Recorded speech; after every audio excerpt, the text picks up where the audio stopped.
Welcome to Pedals and Pathways and my long-term review of the Kona Rove ST. I've had the Rove about 3 years now, and I thought I'd spend a bit of time just going over an overview of why I bought it, the features of it, some of the pros and cons, and who should buy this bike. It's not going to be overly technical review. I'm going to keep it pretty short too, so I hope you enjoy. So the Rove has a chromoly steel, a frame, a 584 frame and fork.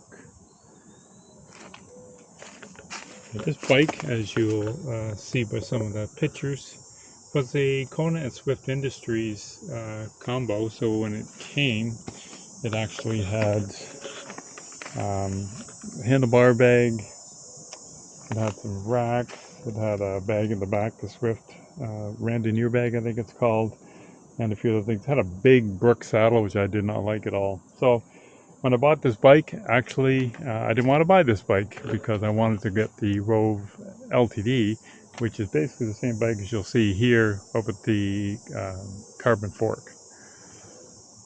So that was the history of the bike. The reason I buy it when I didn't want it, one word, COVID. In 2020, there was no Roves in my size I could get in that model I wanted. I definitely wanted to get a good group set. I already had two bikes. I had a giant cyclocross bike and a giant road bike. And I was having problems with the cyclocross bike, and I was using that mostly as my gravel bike, which is what I love to do primarily, for a couple of years. So I just bit the bullet and wanted to get another bike, but I was leaning much more towards comfort. So I test drove quite a few bikes, including some carbon offerings from Kona, Cannondale, and Giant, and some other bikes similar to this. And this is the bike that I landed on.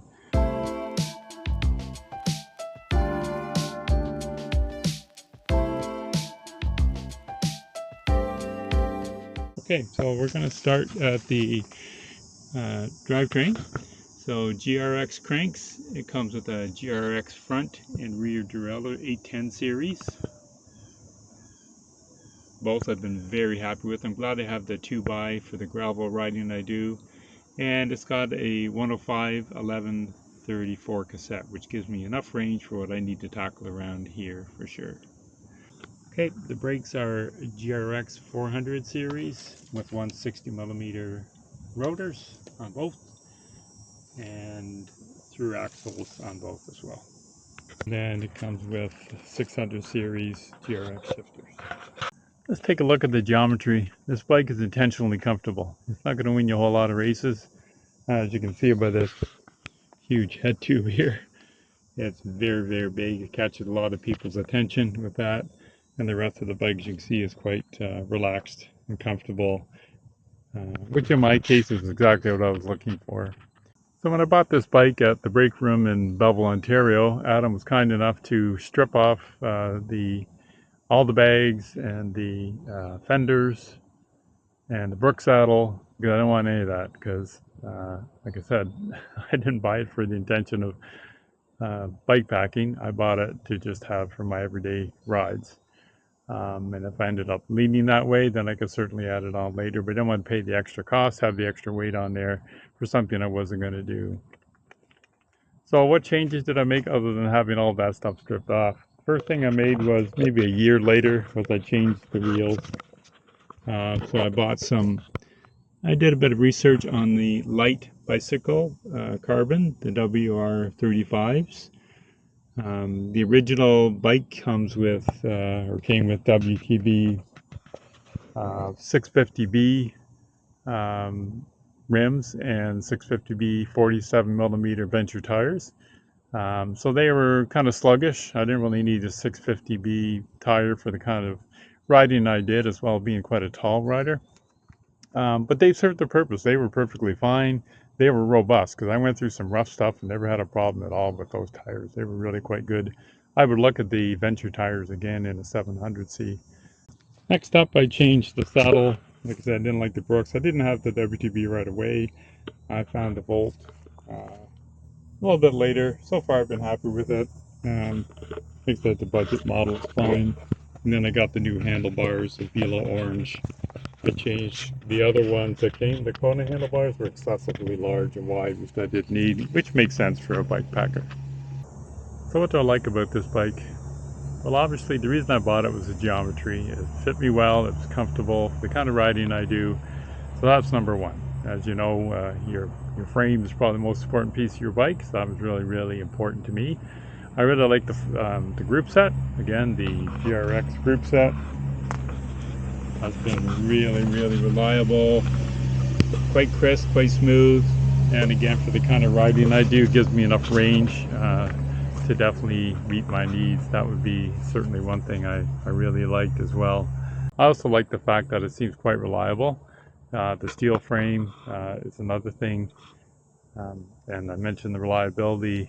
I've now gone down to actually just to this bike. I've seen you have them in the shop fixing things, and I'm not particularly handy, so I just went down to the one bike to simplify things, and it is kind of meeting its needs as an all-road bike. What don't I like about it?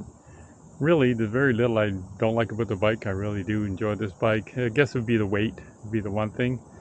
Um, and again, I can't blame the bike too much because it's in its design. I bought it knowing what I was getting into.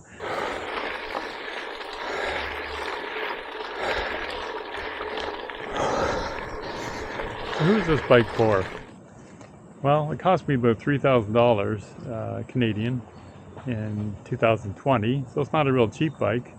But if you're a serious adventure cyclist, a bike packer, as I said, the original setup was exactly for that, with all the bags and setup for it. A casual cyclist, recreational cyclist like me, someone who's not going into competitions or doing tons of miles or climbing because it is quite a heavy bike.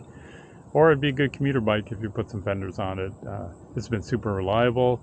The frame, the group set, again, it's chromoly frame, so it should last for years. So that part, I think, would be someone to look for this. If I was going to get into racing competitions, worried about my time, or doing tons of serious climbing, I would not buy this bike. So what's my conclusion on the Kona Rove ST? I'm keeping it. I've kept it for 3 years, even though it wasn't a bike I wanted. And I was kind of forced into it just in terms of supply. It's been great. It's been a great bike for me. Again, the older I've gotten, I'm 60 now.